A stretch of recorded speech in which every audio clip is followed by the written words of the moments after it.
अथ पंचमोऽध्यायः। नारद उवाच देवदेव नमस्तेस्तु भूतभावनपूर्वज तद्विजानीहि यज्ञानम् आत्मतत्त्वनिदर्शनम्। नारद आणि ब्रह्मदेव यांचा संवाद चालू आहे। विषय आहे सृष्टी परमेश्वरांनी कशी निर्माण केली। नारद म्हणतात तात, कारण नारद हे ब्रह्मदेवाचे पुत्र आहेत म्हणून तात म्हटले। बाबा, आपण अनादी देवादिदेव सृष्टीकर्ते आहात, आपल्याला माझा नमस्कार असो। ज्याच्यामुळे आत्मतत्वाचा साक्षात्कार होतो ते ज्ञान मला सांगावं। या संसाराचं लक्षण काय? ही सृष्टी कोणापासून निर्माण झाली? याचा प्रलय कशामध्ये होतो? ही सृष्टी कोणाच्या स्वाधीन आहे? ही सृष्टी म्हणजे कोणती वस्तू आहे? आपण याचं स्वरूप सांगावं। जे काही झालं आहे, जे काही होणार आहे आणि जे काही आहे हे आपण जाणता। सगळा संसार म्हणजे जग। आपल्याला संसार याचा अर्थ नवरा बायको मुलं एवढंच माहिती आहे। संसार म्हणजे जग। तळहातावर ठेवलेल्या आवळ्याप्रमाणे आपण हे जग पाहता। आपल्या ज्ञानाच्या दृष्टिपथामध्ये ते आहे। तेव्हा या जगाचं ज्ञान आपल्याला कुठून मिळालं? आपण कोणाच्या आधारावर उभे आहात? ब्रह्मदेव। आपला स्वामी कोण आहे? आपले स्वरूप काय? आपण एकटेच मायेनं पंचमहाभूताद्वारा प्राण्याची उत्पत्ती करता। कीटक कोळी नावाचा कीटक आहे। तो आपल्या तोंडातून धागा काढतो, जाळं विणतो, त्यामध्ये खेळतो, त्याला कोणतेही श्रम होत नाही। तसं आपण जगामध्ये ही सृष्टी निर्माण करता, आपल्याशिवाय ती कोणापासून निर्माण झालेली नाही। आपण सर्वांचे ईश्वर असूनही एकाग्र चित्ताने घोर तपश्चर्या केली। कोणाची केली? तेव्हा आपल्याशिवाय कोणीतरी जगाचा कर्ता आहे असे मला वाटते, शंका येते। आपण सर्वज्ञ, सर्वांचे ईश्वर आहात, तेव्हा मला सांगा की जेणेकरून सगळं मला समजेल अशा भाषेत सांगा। इतके प्रश्न नारदांनी ब्रह्मदेवाला विचारले। हे सगळे सृष्टीविषयक प्रश्न आहेत। थोडक्यात सृष्टी कशी निर्माण झाली? ती कोण निर्माण करतं? त्या सृष्टीचा लय कशामध्ये होतो? नाश कसा होतो? आणि सृष्टीचं रक्षण कोण करतं? हे थोडक्यात प्रश्न आहेत। ब्रह्मदेव म्हणाले, ब्रह्मोवाच सम्यक् कार्णिकस्येदं वच्यते विचिकित्सितं यदहं चोदितः सौम्य भगवद्वीर्यदर्शने। हे पुत्रा नारदा, सर्व जीवाबद्दल तुला करुणा म्हणजे दया वाटते म्हणून हा प्रश्न विचारलास। तुझ्या प्रश्नाचं उत्तर देताना भगवंताचे गुणवर्णन करण्याची संधी मला प्राप्त झाली आहे। तू माझ्याविषयी जे सांगितलं ते खरं आहे, पण जोपर्यंत माझ्या पलीकडे असलेला भगवान जाणला जात नाही तोपर्यंत जगाचा प्रभाव कळत नाही। नारदा, सूर्य, अग्नी, चंद्र, ग्रह, नक्षत्र, तारे याच्या प्रकाशाने प्रकाशित होतात। जो जगाला प्रकाशित करतो तो ईश्वर आहे. पण मायेनं लोक मला जगद्गुरू म्हणतात, पण मी या जगाचा करता नाही, तो तर भगवान वासुदेव आहे. तू मला विचारलं तुम्ही कोणाचं ध्यान करता? मी त्या परमेश्वराचं ध्यान करतो. त्याच्या समोर मी उभा सुद्धा राहू शकत नाही. संसारातील अज्ञानी लोक मायेनं मी आणि माझं अशी बडबड करतात, पण मी आणि माझं यात काही नाही, ते आहे ते त्याचं आहे सगळं. तेव्हा नारदा, द्रव्य, कर्म, काल, स्वभाव आणि जीव यापैकी भगवंताखेरीज दुसरं काही नाही. वेद सुद्धा नारायणाचंच वर्णन करतात. नारायण परा वेदा देवा नारायणांगयाः नारायण परा लोका नारायण परामखाः नारायण परो योगो नारायण परन्तपः नारायण परं ज्ञानं नारायण परागतिः.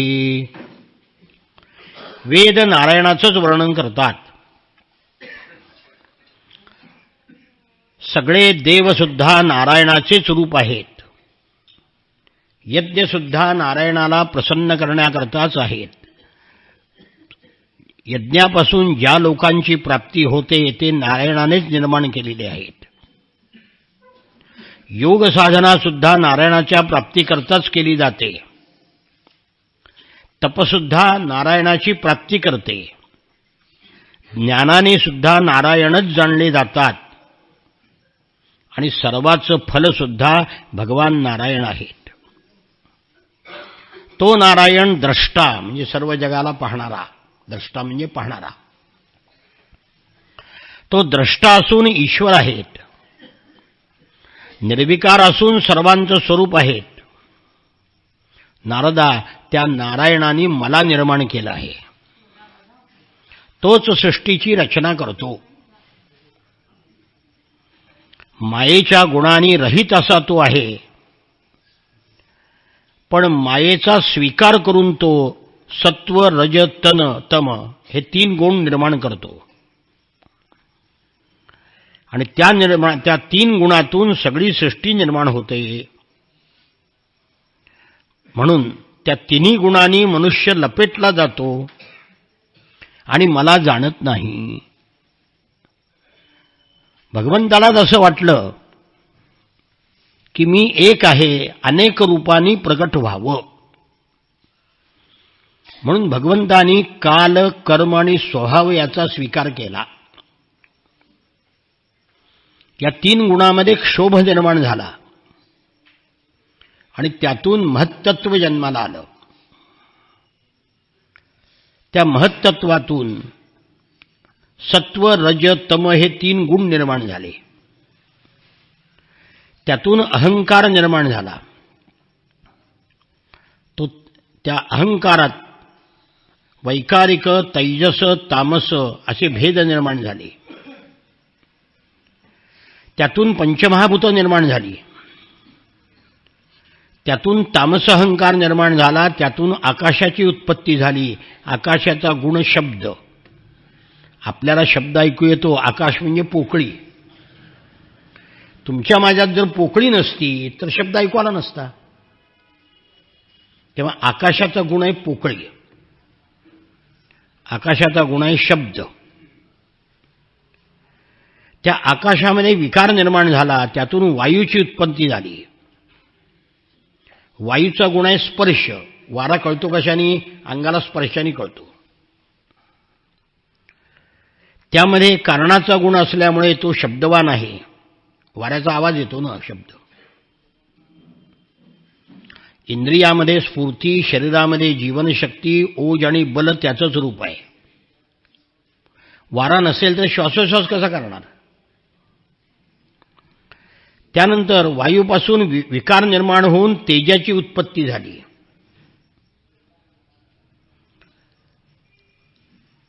विकार कसे निर्माण झाले? पहिल्यांदा आकाश पंचमहाभूतापैकी, नंतर वायू, नंतर तेज. वायूमध्ये तेज निर्माण झालं. त्या तेजामुळे मनुष्याचं रूप निर्माण होतं. आकाश वायू या कारणाचे शब्द आणि स्पर्श गुण त्याच्यामध्ये दोन्ही आहेत. तेजापासून पाण्याची उत्पत्ती झाली. H2O आता विज्ञान म्हणतं. पाणी म्हणजे हायड्रोजनचे 2 अणू आणि ऑक्सिजनचा 1.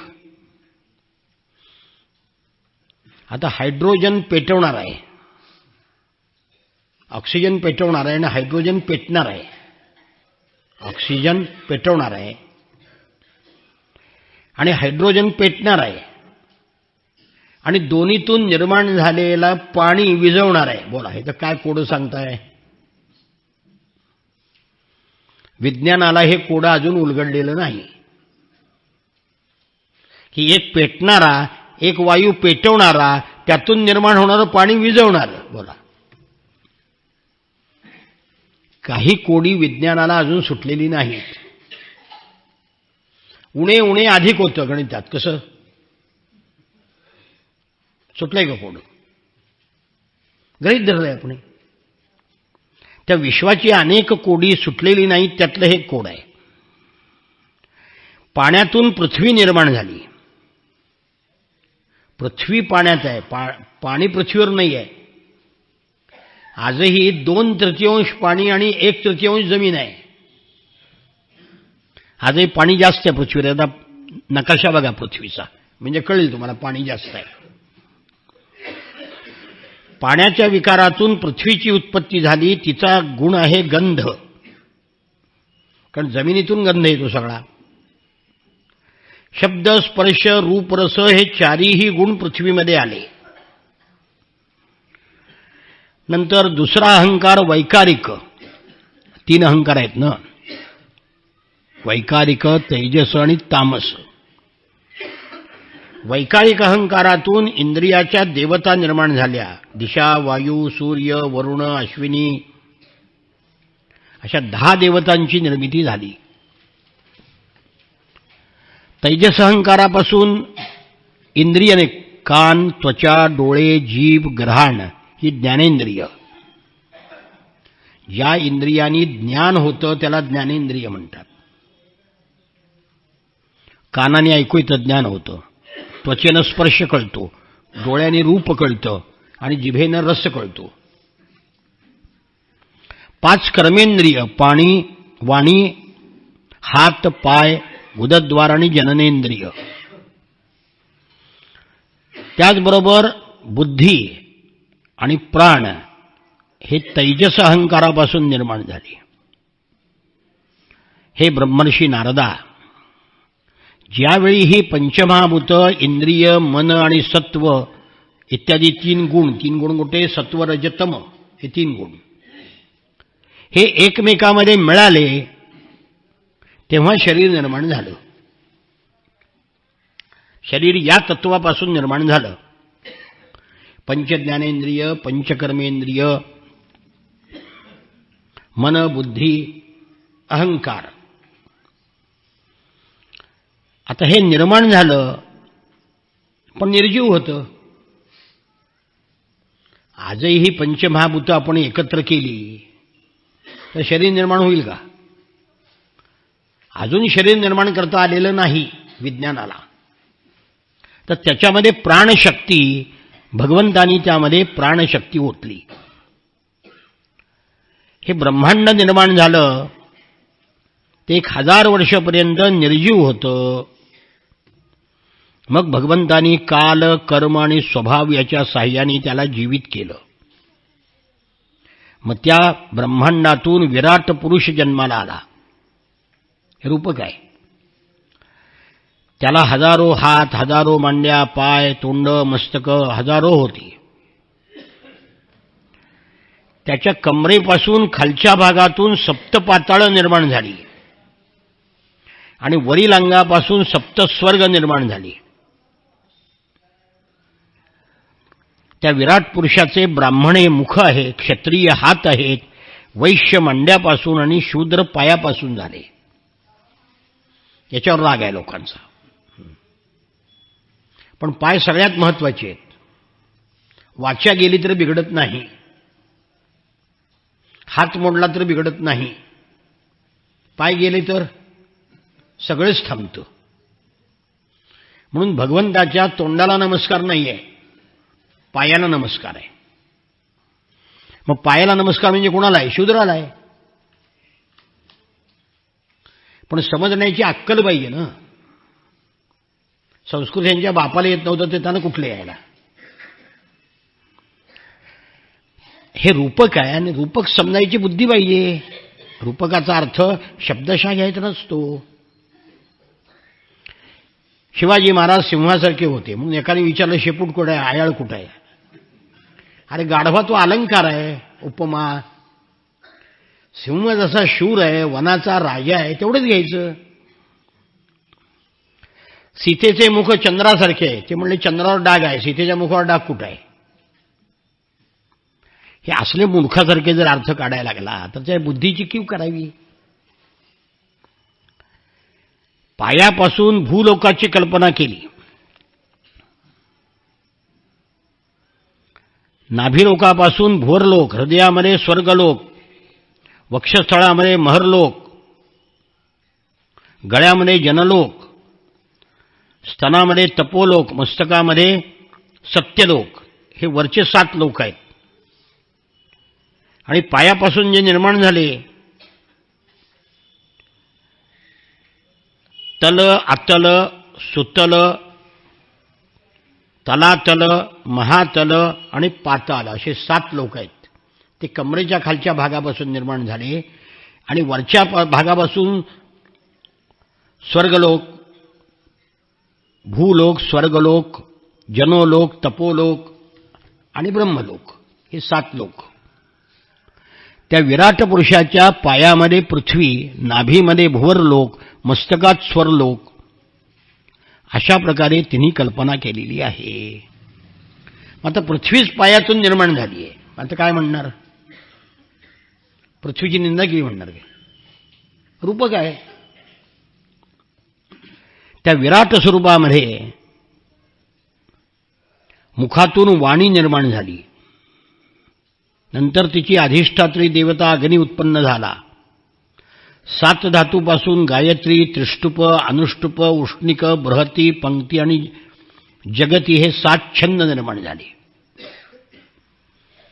त्यापैकी गायत्री, त्रिष्टुप आणि अनुष्टुप आपण म्हणतो, पण रामरक्षा सगळे अनुष्टुप आहे, गीता सगळे अनुष्टुपच आहे. छंद आहे ते 8 अक्षराचा असतो. त्रिष्टुप छंद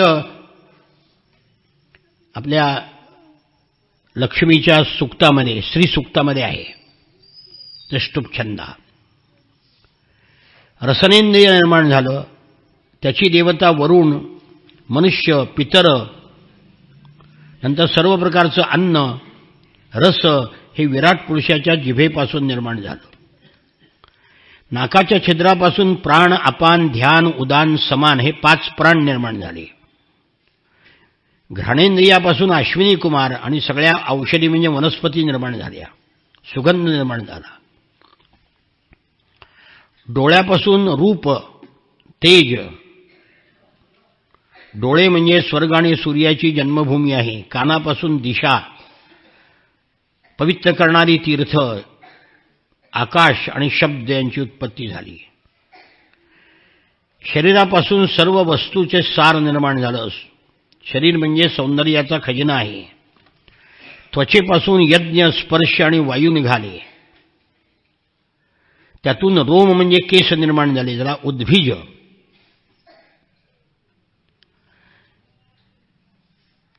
त्यातून त्यांचे म्हणजे विराट पुरुषाचे केस, दाढी, मिशा या नखा आणि नखापासून मेघ, वीज, पाषाण आणि लोखंड निर्माण झाले. भुजापासून बहुधा संरक्षण करणारे लोकपाल प्रगट झाले. त्याचं चालणं, बोलणं, फिरणं, बोलणं नाही, चालणं फिरणं कोणाचं? विश्वात्मक देवाचं चाललंय वर्णन. हे विराट स्वरूपाचं वर्णन चाललंय. हा विराट स्वरूप तिन्ही लोकाला व्यापून आहे म्हटले. पुरुष सूक्तामध्ये सभूमीं विश्वतो वृत्वा अत्यतिष्ठत दशांगुलम, सर्व जगाला व्यापून तो 10 अंगुळ उरला आहे. हा विराट पुरुष, त्याचं चालणं फिरणं हे भूलोक, भोरलोक आणि स्वर्गलोक याचं आश्रयस्थान आहे. इच्छांची पूर्तता करणारे त्यांचे चरणकमल जे मिळाले आहेत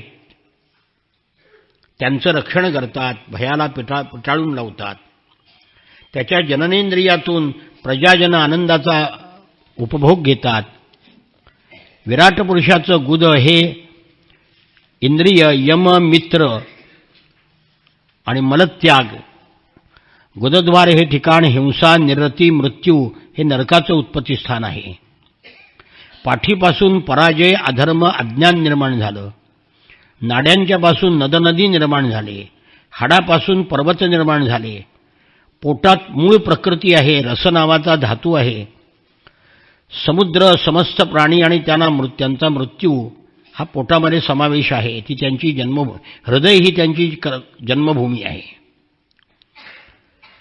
त्यानंतर त्यातून सगळे ब्रह्मदेव म्हणतात, नारदा, मी, तू, सनकादिक ऋषी, शंकर, देवता, दैत्य, मनुष्य, नाग, पक्षी, मृग, सरपटणारे प्राणी, गंधर्व, अप्सरा, यक्ष, राक्षस, भूत, प्रेत, सर्प, पशु, पितर, सिद्ध, विद्याधर, चारण, वृक्ष, आकाश, पाणी, जमिनीवर राहणारे अनेक प्रकारचे जीव, ग्रह, नक्षत्र, धूमकेतू, तारे, वीज, मेघ हे सगळं त्या विराट पुरुषापासून निर्माण झालं. सृष्टी ही एका वेळी अनेक प्रकार निर्माण झालेली आहेत, एकातून दुसरं असं नाही. डार्विन काय म्हणतो, एकपेशी प्राण्यापासून हळूहळू जग निर्माण झालं, पण डार्विनचा सिद्धांत चुकीचा आहे. माकडापासून माणूस निर्माण झाला तर माकडं शिल्लक का राहिली? सगळ्या माकडाची माणसं का झाली नाहीत? पण इंग्रजाच्या राज्यापासून आम्हाला शाळेमध्ये गाढवांना सगळ्याला डार्विनच शिकवलं जातोय म्हणून आमच्या डोक्यात तेच आहे. सृष्टीची उत्पत्ती माणूस म्हणूनच निर्माण केला आहे, माकड म्हणूनच निर्माण केलंय, हत्ती म्हणूनच निर्माण केलाय. कळलं? एकानंतर दुसरं निर्माण केलंय. सगळी सृष्टी निर्माण केल्यावर ब्रह्मदेवाला समाधान झालं नाही, पुढे येणार आहे ते, म्हणून सर्व गुणांनी युक्त असा माणूस निर्माण केला असं म्हटलंय. ही जी आपली सृष्टीची उत्पत्ती कशी झाली हे आपलं तत्वज्ञान विज्ञानामध्ये सर्वात श्रेष्ठ आहे. म्हणून जगामध्ये वेदाचा अभ्यास चाललाय सगळीकडं. अमेरिकेतल्या एका प्रांताच्या विधानसभेची सुरुवात पुरुष सूक्ताने झाली, वेदाच्या प्रार्थनेने झाली. परवाच बातमी आली आणि आमची गाढव म्हणतात पुरुष सूक्त म्हणून अगं बेअक्कल. दीड दमडीचे कोणीतरी माणसं येतात आणि काही सांगतात आणि आयमाय ऐकून घेतो. मी घेत नाही, मी त्याला उत्तर दिलंय. आपलं बरोबरच आहे सगळं म्हणल्यावर ऐकायचं काय कारण आहे कोणाचं? मूर्खाचं. ह्या अशा प्रकारे सूर्य, चंद्र हे सगळं विश्वात्मक देवाने निर्माण केलं.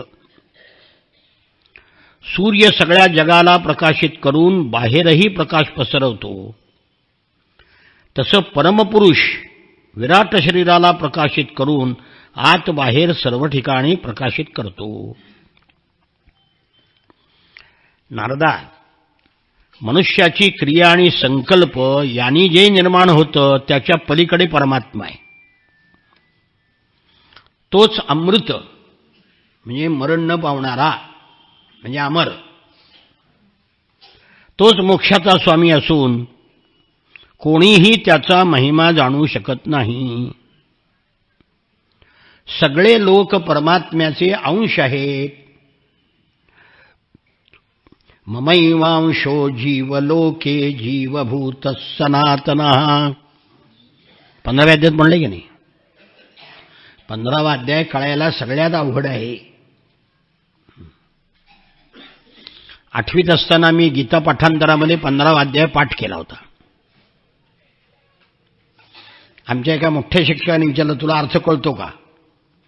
मी म्हणलं होय. माझं उत्तरही चुकीचं होतं आणि त्या मास्तराचा म्हणजे प्रश्नही चुकीचा होता. 8वीतल्या पोराला 15वा अध्याय कळेल का? पाठ होईल ना. तो प्रश्न विचारणंही मूर्खपणाचं होतं आणि माझं उत्तरही मूर्खपणाचं होतं. मला कुठे कळलं होतं काही. त्यांनी विचारलं म्हणून होय म्हणलो मी. ते वयच तसं असतं. कळलं नाही तरी माणसं कळलं म्हणतात. पण 15वा अध्याय हा संबंध तत्वज्ञान आहे, लक्षात ठेवा. संपूर्ण लोक भगवंताचे अंशमात्र आहेत. त्या अंशामध्ये सर्व प्राणी निवास करतात. भूलोक, भुवरलोक, स्वर्गलोक, याच्यावर मोहलोक, जनोलोक, तपोलोक आणि सत्यलोक,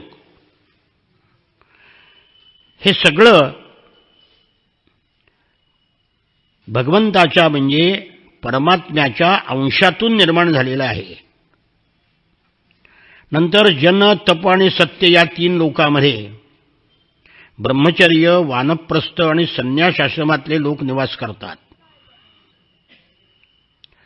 दीर्घकाळपर्यंत ज्यांनी ब्रह्मचर्य पाळलेलं आहे असे गृहस्थ लोक भूलोक, भुवरलोक आणि स्वर्गलोक येथे राहतात.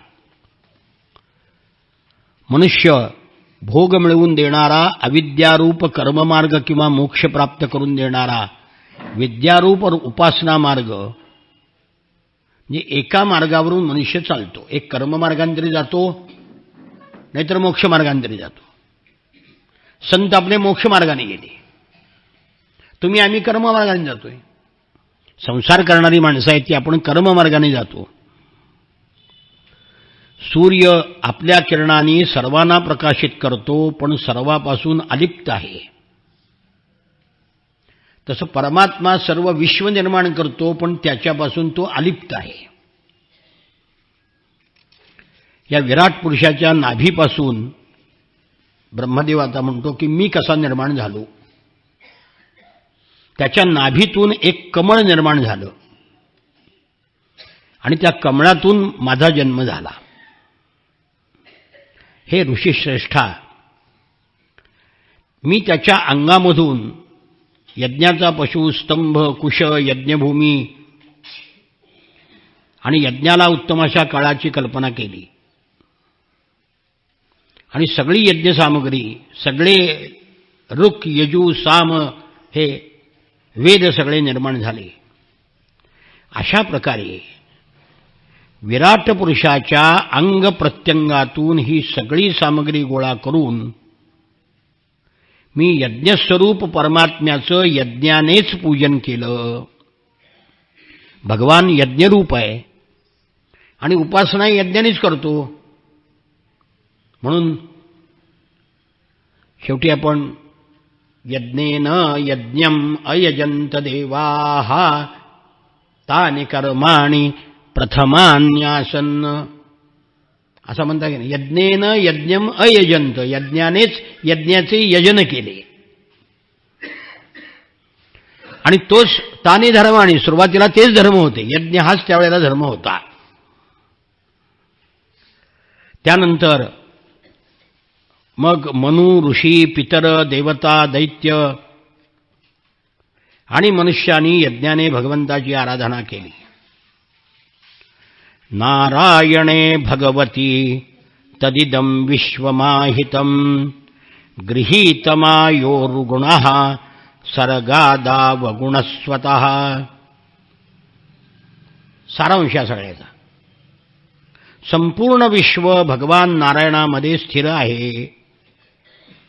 तो गुणरहित आहे, पण सृष्टीच्या प्रारंभी मायेच्या साह्याने पुष्कळ गुण ग्रहण करतात आणि मायेच्या प्रेरणेने मी विश्वाची रचना करतो. त्याच्या अधीन राहून रुद्र त्याचा संहार करतो आणि विष्णू रूपाने मी जगाचं पालन करतो. 3 देवता, एक निर्माण करणारा ब्रह्मदेव, रक्षण करणारा, पालन करणारा विष्णू आणि संहार करणारा रुद्र. पुत्रा, ब्रह्मदेवाला, नारदाला ब्रह्मदेव म्हणतायत, पुत्रा, तू जे विचारलं होतंस त्याचं उत्तर मी तुला दिलं.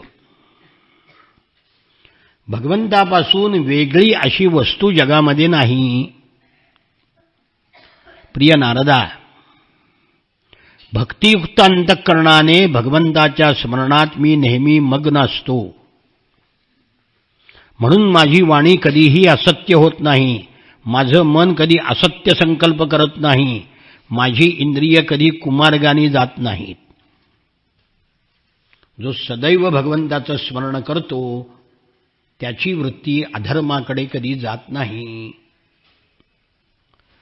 मी वेदमूर्ती आहे, माझे जीवन तपस्यामय आहे. मोठे प्रजापती मला वंदन करतात, मी त्यांचा स्वामी आहे. मोठ्या निष्ठेने योगाचे अनुष्ठान केले आहे. पण तरीसुद्धा परमात्म्याच्या स्वरूपाला मी जाणू शकलो नाही. म्हणजे ब्रह्मदेव जिथं जाणत नाही तिथं आपली काय कथा. मी परममंगलमय आहे. शरण आलेल्या भक्तांना जन्ममृत्यूपासून सोडवतो. त्या परमकल्याणरूप भगवंताच्या चरणाला नमस्कार करतो. मी जसं आकाश आपला अंत जाणत नाही तसं भगवंत आपल्या महिम्याचा विस्तार जाणू शकत नाही. हो, विश्वात्मक परमेश्वर म्हणजे विश्वाचा अंत लागलाय का? हा सूर्य, याचे ग्रह, असे कोट्यावधी सूर्य विश्वामध्ये आहेत. एका आकाशगंगेमध्ये असं म्हणतात 10 अब्ज तारे आहेत. आपल्याला जी आकाशगंगा दिसते, आणि अशा जगामध्ये, विश्वामध्ये किती आकाशगंगा आहेत याचा शास्त्रज्ञांना अजून शोध लागलेला नाही. त्यात पुन्हा आकाशविवर, आकाशामध्ये विवर आहेत. त्याच्यामध्ये असं म्हटलंय स्वातंत्र्यवीर सावरकरांनी, मनुष्याचा देव आणि विश्वाचा देव या नावाचा निबंध आहे त्यांचा, की ही पृथ्वी आपल्या सगळ्या ग्रहासह, सूर्यमालिकेसह अंतराळातून नष्ट झाली तरी पृथ्वीवरचा काजवा गेल्यावर पृथ्वीला जसं चुकल्यासारखं वाटणार नाही तसं विश्वाच्या देवाला चुकल्यासारखं वाटणार नाही. म्हणजे पृथ्वीच्या दृष्टीनं जसा काजवा, तसं विश्वाच्या देवाच्या दृष्टीनं सूर्यमालिका आणि पृथ्वी, इतकं जग प्रचंड आहे. मी, माझे पुत्र, तुम्ही, भगवान शंकर सुद्धा माझं रूप जाणू शकत नाहीत. मग दुसरे देव कसं जाणतील? त्याच्या मायेनं आपण मोहित झालेले आहोत. आपापल्या बुद्धीप्रमाणे आपण जाणतो. अहो, गंगेमध्ये अथांग पाणी आहे. माझ्यापाशी जेवढं भांडं आहे तेवढंच घेणार नाही मी. माझ्या बुद्धीची कुवत जेवढी आहे तेवढंच ज्ञान मला मिळणार. आणि प्रत्येकाची बुद्धी वेगळी आहे. सर्व माणसं समान आहेत हे धादांत खोटं आहे. हे समानतेचा डांगोरा पिठ्ठात राजकारणी लोक, काय समान आहे जगात? एका आईबापाच्या पोटी जन्माला आलेली मुलं सारखी नाहीत, दिसायला सारखी नाहीत, बुद्धीसारखी नाही, कर्तृत्व सारखं नाही, आहे का? एक पोरग कलेक्टर होते आणि दुसरं शिपाई होते, त्याच आईबापाच्या पोटचं. काय समान आहे जगात? आधुनिक लोकशाहीनं निर्माण केलेली जी थोतंड आहेत त्यात समता एक आहे. जगात समता नाहीच आहे. जग हे विषमच आहे. आणि हे परमेश्वराने तसं निर्माण केलेलं आहे. म्हणून आपल्या बुद्धीप्रमाणे काय असेल तेवढं ग्रहण करावं. याची जशी बुद्धी आहे. ओ, ज्ञानेश्वराची बुद्धी जी आहे ती आमची आहे का? त्यांना जे विश्व दिसलं ते आम्हाला दिसेल का? तुकाराम महाराजांची जी बुद्धी आहे ती आपली आहे का? नाही. आईन्स्टाईनची बुद्धी आहे ती आपली आहे का? आम्ही केवळ त्याच्या अवताराच्या लीलाचं गायन करीत राहतो, त्याचं तत्व जाणत नाही. म्हणून त्या भगवंताला नमस्कार करतो. तो अजन्म आहे, म्हणजे जन्माला येत नाही, आहेच तो. जन्माला कशाला यायचं कारण आहे? जो नाही तो येईल ना आपल्यासारखा. तो पुरुषोत्तम आहे. प्रत्येक कल्पामध्ये स्वतः आपल्यातच स्वतःला निर्माण करतो. त्याचं रक्षण करतील आणि त्याचा संहारही करतात. उत्पत्ती, स्थिती आणि लय तोच करतो. तो भगवान मायेनं रहित ज्ञानस्वरूप आहे. अंतरात्म्याच्या रूपाने राहिले आहेत. तिन्ही कालामध्ये सत्य आणि परिपूर्ण आहेत. त्यांना आदी आणि अंत नाही. तिन्ही गुणांनी म्हणजे सत्व रज तमानी रहित आहेत. सनातन म्हणजे नित्य नूतन. सनातन शब्दाचा अर्थ बुरसटलेलं, जुनं असा मूर्खपणाने घेतात. सनातन शब्दाचा अर्थ नित्य नूतन, जे कधीही जुनं होत नाही त्याला सनातन म्हणतात. भगवान सनातन आणि अद्वितीय आहेत. नारदा, महात्मे लोक आपलं अंतःकरण, इंद्रिय, शरीराला पूर्ण जेव्हा शांत करतात त्यावेळी त्यांना साक्षात्कार होतो. जे कुतर्कामध्ये अडकतात त्यांना भगवान प्राप्त होत नाही. आम्ही सगळे कुतर्कामध्ये अडकलेले. हे असं कसं असेल, ते तसं कसं असेल. पण तर्काने नायमात्मा तर्केण लब्धा, तर्काने परमात्म्याचं ज्ञान होत नाही. अहो तर्क कसाही करता येतो, उलटा सुलटा. कोर्टात वकील करतातच की. जे खरोखर अपराधी आहेत त्याला निरपराध म्हणून सोडून देतात आपल्या तर्कावर, आपल्या बुद्धीवर. मग काय खरं आहे? तर्काने जर खोटं खरं ठरत असेल, तर्कोप अप्रतिष्ठा. शंकराचार्यांनी काय म्हटलंय? तर्क अप्रतिष्ठ म्हणजे चंचल आहे. मी केलेला तर्क माझ्यापेक्षा बुद्धिमान मनुष्य आला की खोडून काढल ना. म्हणून तर्काने काहीही खरं ठरत नाही. परमात्म्याचा पहिला अवतार विराट पुरुष आहे. ही सगळी जीव, सृष्टी, इंद्रिय, ब्रह्मांड, शरीर भगवंताची रूप आहेत. मी, शंकर, विष्णू, दक्ष प्रजापती, तू आणि तुझ्यासारखे अन्नभक्त हे जाणतात. स्वर्गलोकाचे रक्षक, पक्ष्यांचे राजे, मनुष्यलोकाचे राजे, पाताळ लोकाचे राजे, गंधर्व, विद्याधर, चारण यांचे अधिनायक, हे सगळं म्हणजे परमात्म तत्व आहे. म्हणून याशिवाय नारदा,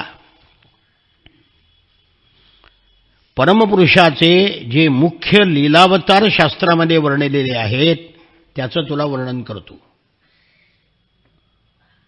ही सृष्टी आहे ना, याच्यामध्ये काही ठिकाणी परमात्म तत्व विशेष रूपाने असतं. परमात्मा सगळ्याकडेच आहे. कळलं का? सृष्टांच्या अंतःकरणातही परमात्मा आणि दुष्टांचेही आहे आणि सज्जनांचे आहे. पण सज्जनांच्या अंतःकरणामध्ये तो प्रकट असतो आणि दुष्टांच्या अंतःकरणामध्ये झाकलेला असतो, त्याला कळत नाही ती. तेव्हा यद्यद विभूतिमत्सत्वं श्रीमदूर्जितमेव वा तत्तदेवा गच्छत्वं मम तेजंश संभवम. 10व्या अध्यायामध्ये म्हटलंय गीतेच्या. ज्या ज्या ठिकाणी तेज आहे, विभूतिमत्व आहे, तेथे तेथे माझा अंश आहे असं जाण. म्हणून 10व्या अध्यायामध्ये विभूती सांगितल्या. तसं आता या ठिकाणी लीलावतार सांगितलेत. ब्रह्मोवाच यत्रोद्यत क्षितितलोद्धरणाय बिभ्रत् क्रौडीं तनुं सकल यज्ञमयी मनन्तः अंतर्महार्णव उपागतमादि दैत्यम तम दंष्टयाद्रिमि वज्रधरो ददार. 7वां अध्याय. ब्रह्मदेव म्हणाले, प्रलयकालच्या पाण्यामध्ये पृथ्वी बुडली होती. ती काढण्याकरता भगवंतांनी वराहरूप धारण केलं. पाण्यामध्ये त्यांना हिरण्याक्ष आडवा आला. इंद्राने जसं वज्राने पर्वत फोडून टाकले, त्यांचे पंख तोडले, तसं भगवंतांनी आपल्या दाढेने हिरण्याक्षाचे तुकडे केले. हा पहिला अवतार. याचे सगळे पुन्हा विस्तृत कथा पुढे येणार आहेत. आता संक्षेपाने सांगितले, लक्षात ठेवा. पुढे रुची नामक प्रजापतीपासून आकुती नावाच्या स्त्रीला सुयज्ञ नावाने अवतार झाला. या अवतारामध्ये दक्षिणा नावाच्या पत्नीपासून सुयम नावाच्या देवतांना उत्पन्न केले आणि त्रैलोक्यावर आलेली सगळी संकट नष्ट केली. यावरून स्वयंभू म्हणून त्यांना हरी हे नाव ठेवले. हरी हा अवतार आहे. कळलं का? तिसरा अवतार कर्दम प्रजापतीला देवभूती नावाच्या भार्येपासून 9 बहिणीसह कपिल नावाचा अवतार झाला. अगोदर 9 मुली झाल्या आणि मग कपिल झाला. त्यांनी आपल्या मातेला आत्मज्ञानाचा उपदेश केला. हृदयामधला संपूर्ण मल धुवून टाकला आणि भगवंताच्या मूळ रूपामध्ये ती विलीन झाली. पुढे भगवान आपल्या पोटी पुत्र म्हणून जन्माला यावा अशी अत्रि ऋषींनी इच्छा केली. त्याच्यावर प्रसन्न होऊन त्यांना एक दिवस भगवान म्हणाले की मी स्वतःला तुम्हाला दिलेला आहे. दिलेला आहे म्हणजे दत्त. आणि अत्रीच्या पोटी जन्माला आले म्हणून दत्तात्रेय, दत्त अधिक आत्रेय, दत्ताचा अवतार घेतला. आणि यदुराजा सहस्रार्जुन यांना योगाचा आणि मोक्षाचा उपदेश केला, सिद्धी प्राप्त करून दिली. त्यानंतर नारदा सृष्टीच्या प्रारंभी मी खूप तपश्चर्या केली. माझ्या तपश्चर्येला तप अर्थाचा सन नावाने, सन म्हणजे तप, भगवंतांनी 4 रूपात अवतार घेतला. कोणता? सनक, सनंदन, सनातन आणि सनत कुमार. पहिल्या कल्पामध्ये जे विस्मृती गेलेलं ज्ञान होतं ते त्यांनी परत मिळवलं आणि आत्मज्ञानाचा ऋषींना उपदेश केला. त्यानंतर धर्माची पत्नी दक्षकन्या, कोणती? मूर्ती नाव तिचं, ती दक्षाची कन्या होती. तिच्यापासून धर्मऋषीला नर आणि नारायण असे 2 पुत्र झाले. त्यांनी खूप तपश्चर्या केली. त्यांची तपश्चर्या भंग करण्याकरता इंद्रानी कामसेना पाठवली, म्हणजे अप्सरा पाठवल्या. पण त्यांच्या मनामध्ये त्या अप्सरा विकार निर्माण करू शकल्या नाहीत. उलट पुढे ते आपल्या उरू म्हणजे मांडीपासून त्यांनी अप्सरा निर्माण करून इंद्रालाच दिली. तुलाच घे म्हणजे, किती पाहिजे अप्सरा? ते उरूपासून निर्माण झाली म्हणून उर्वशी. संस्कृत भाषेचं वैशिष्ट्य असे की शब्दाचा अर्थ शब्दातच असतो. इंग्रजीसारखं बोलायचं एक, लिहायचं दुसरं, अर्थ तिसरा. इंग्रजी ही अशास्त्रीय भाषा आहे. 40 वर्ष मी इंग्रजी शिकलोय, मला उत्तम येतं म्हणून बोलू शकतो. म्हणून सांगतोय भिकार भाषा आहे म्हणून. म्हणायचं बट, लिहायचं बुट, बीयूटी, आणि अर्थ परंतु. काही शब्द अर्थ आहे का? अर्थ, उच्चार आणि लिखाण यात काही संबंध आहे का?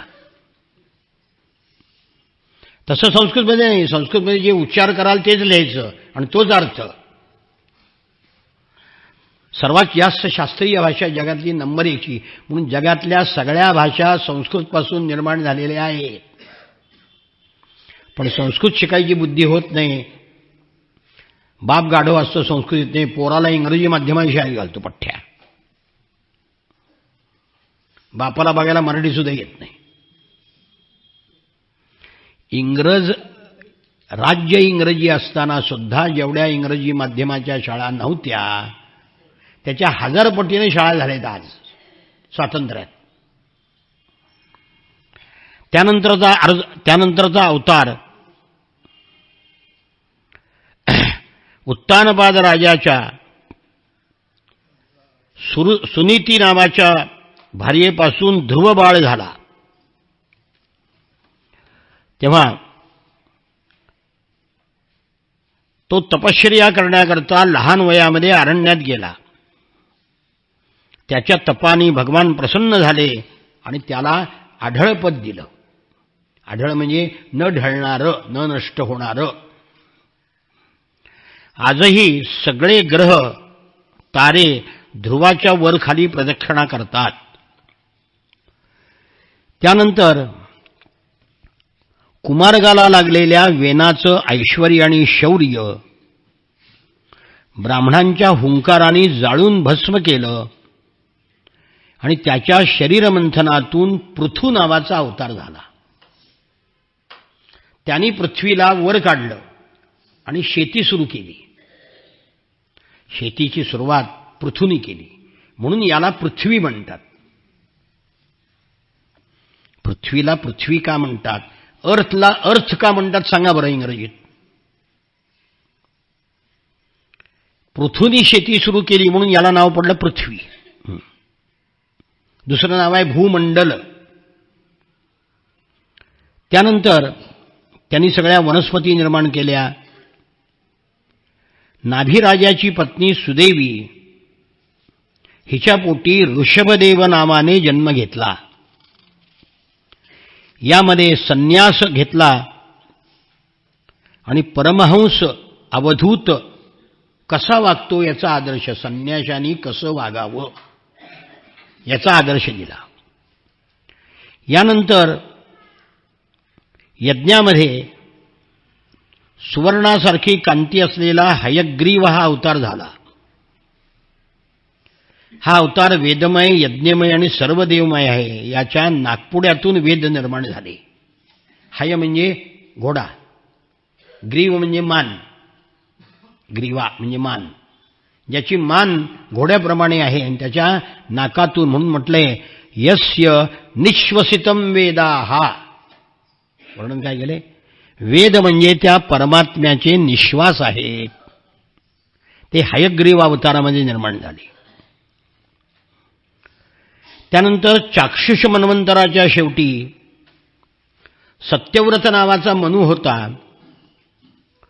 त्याला मत्स्यरूपाने भगवंतानी दर्शन दिलं. प्रलय काळातून नौकेचा आश्रय करून त्याला वाचवलं. त्या प्रलयाच्या पाण्यामध्ये त्या मत्स्याच्या मुखातून पडलेले वेद मनूने घेतले, ग्रहण केले ऋषींनी. हा मत्स्यावतार. त्यानंतर कूर्म अवतार. देव आणि दानव अमृताच्या प्राप्तीकरता समुद्रमंथन करत होते. तेव्हा झालं काय? पृथ्वी पाण्यात बुडायला लागली, कारण खाली आधारच नव्हता काही. मग भगवंतानी प्रचंड कासवाचं रूप धारण करून पृथ्वीला आपली पाठ दिली. त्यामुळे मंथन करणं शक्य झालं. त्यानंतर नरसिंहाचं रूप, नरसिंह अवतार. थरथरणाऱ्या भुवया, तीक्ष्ण दाढा, भयानक मुख असा भयंकर नरसिंह अवतार धारण केला आणि हिरण्यकश्यपू धावून आला. त्याला पकडून मांडीवर घेऊन त्याला फाडून टाकला. हा नरसिंह अवतार. त्यानंतर गजेंद्राला वाचवण्याकरता भगवंताने अवतार घेतला. गजेंद्राचा पाय सरोवरामध्ये एका मगरीनं पकडला. त्यांनी भगवंताला प्रार्थना केली. भगवान गरुडावर बसून तिथे आले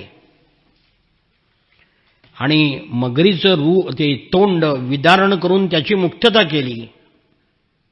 आणि मग त्यांनी सोंडेनं एक कमळ उपटलं आणि भगवंताच्या चरणावर वाहिलं.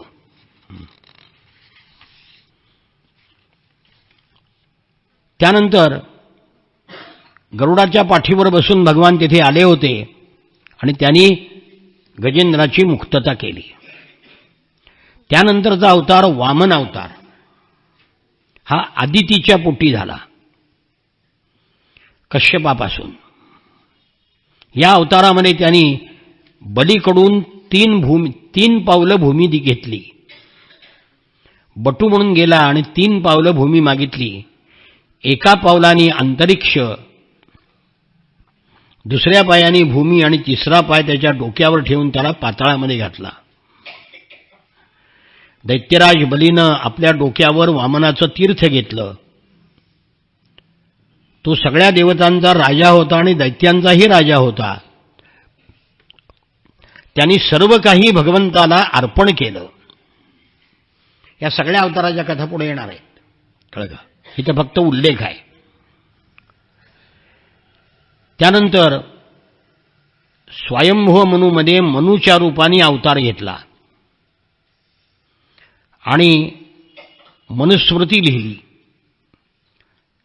सत्यलोकापर्यंत त्याच्या चरित्राची उज्ज्वल कीर्ती पसरली. पृथ्वीला भारभूत झालेल्या राजांचं त्यांनी दमन केलं. हा मनुचा, स्वयंभू मनुचा अवतार. मानव शब्द मनूपासून आलाय. मनूची संतती म्हणून आपण मानव. त्यानंतर समुद्रमंथनातून अजून एक अवतार झाला आणि तो म्हणजे धन्वंतरी. हातामध्ये अमृताचा कलश घेऊन तो धन्वंतरी बाहेर पडला. त्यांनी आयुर्वेदाची रचना केली. देवांना अमृत पाजून अमर केलं. तेव्हा आयुर्वेद, आयुष्याचा वेद, इतका चांगला शब्द इंग्रजीत सुद्धा नाही आहे का? ॲलोपॅथी म्हणजे काय? ऑल पॅथीज. आयुर्वेद हा शब्द इतका समर्पक आहे की तुमचं आयुष्य निरोगी करण्याकरता वेद म्हणजे जाणणं किंवा वेद म्हणजे शास्त्र. त्यानंतर परशुरामाचा अवतार झाला. क्षत्रिय ब्राह्मणाचा द्वेष करू लागले जसे आज करतायत. त्यावेळी पृथ्वीचा भारच उतरवण्याकरता पराक्रमी परशुरामाचा अवतार घेऊन 21 वेळा पृथ्वी निक्षत्रिय केली. त्यानंतर राम, लक्ष्मण, भरत, शत्रुघ्न अशा 4 रूपामध्ये इक्ष्वाकू वंशामध्ये अवतीर्ण झाले आणि वडिलांच्या आज्ञेचं पालन करण्याकरता वनवासामध्ये गेले. रावणाचा नाश केला. त्यानंतरचा अवतार त्रिपुर नावाच्या विमानाला जाळण्याकरता भगवान शंकर हे त्या ठिकाणी गेले. परंतु त्या त्रिपुर विमानाला जाळण्याकरता भगवान राम यांनी ते काम केलं. समुद्रावर सेतू बांधला. समुद्राने वाट करून दिली. रावणाशी युद्ध केलं आणि रावणाला तात्काळ धनुष्याच्या टणत्काराने मारून टाकलं. त्यानंतरचा अवतार कृष्ण आणि बलराम. दैत्याच्या झुंडीनं त्रस्त झालेल्या भूमीचा भार उतरवण्याकरता कृष्ण बलरामाचा अवतार घेतला. त्याचं वर्णन जरा जास्त केले कारण भागवताचा विषय भगवान श्रीकृष्ण आहे जास्त. पूतनेचं प्राण हरण केले. पायानी मोठा शकट उलथवून टाकला शकटासूर. यमलार्जुन वृक्ष मोडून टाकले आणि त्यातून राक्षसाचा नाश केला.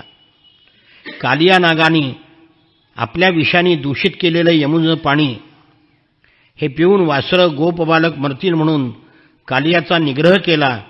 यमुना शुद्ध केली. कालियाला तिथून हाकलून ठेवला.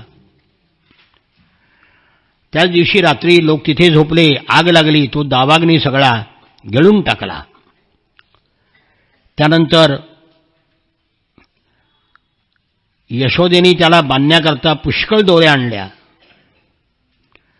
पण त्याच्या पोटाला त्या पुरल्या नाहीत. जांभई देताना आपलं तोंड आईला दाखवलं आणि मुखामध्ये 14 भुवन यशोदेला दाखवले. नंदबाबाला अजगराने गिळलं तेव्हा त्यातून त्यांना सोडवलं.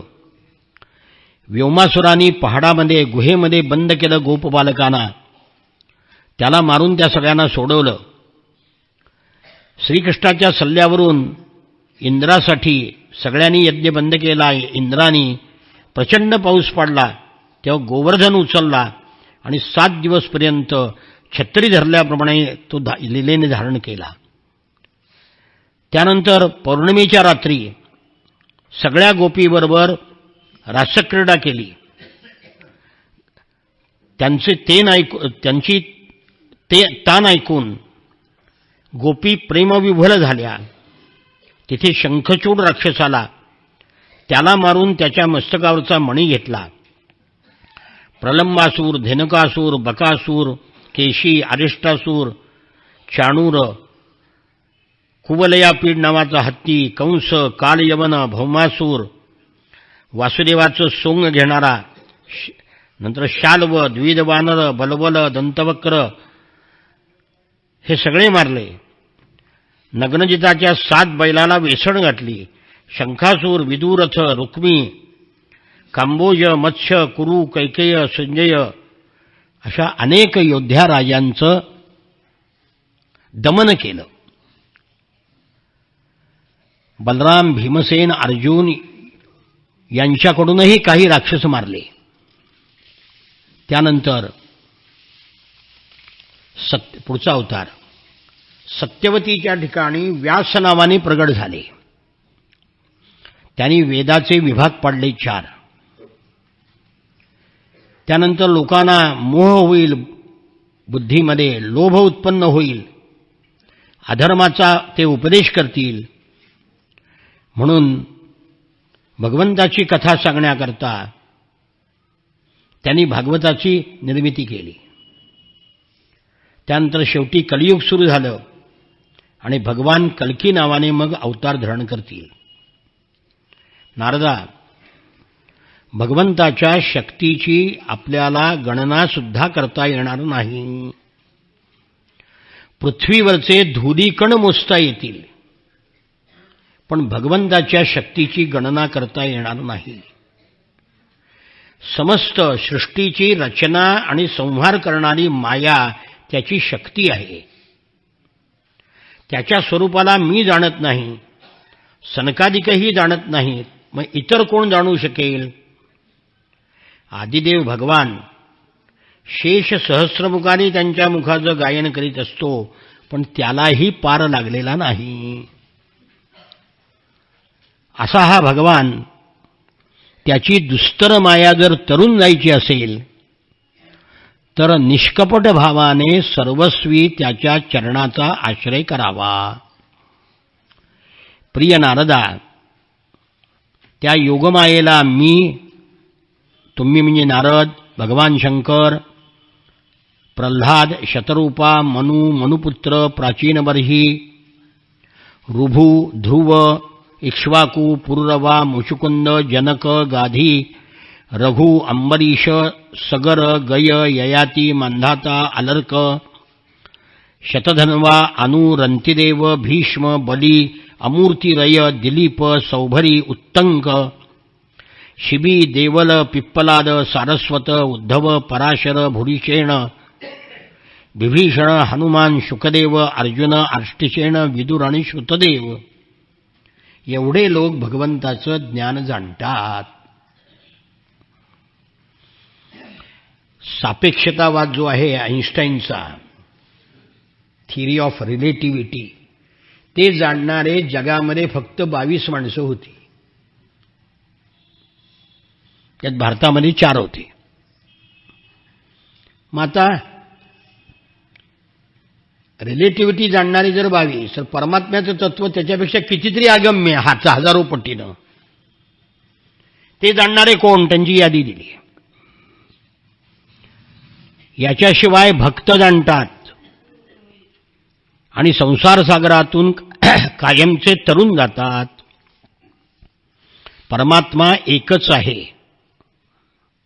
तो शांत, भयरहित ज्ञानस्वरूप आहे. त्यामध्ये मायेचा मल नाही. माया हा पडदा आहे. माया म्हणजे अज्ञान नव्हे. माया म्हणजे या माझी नाही, पण जाणवते.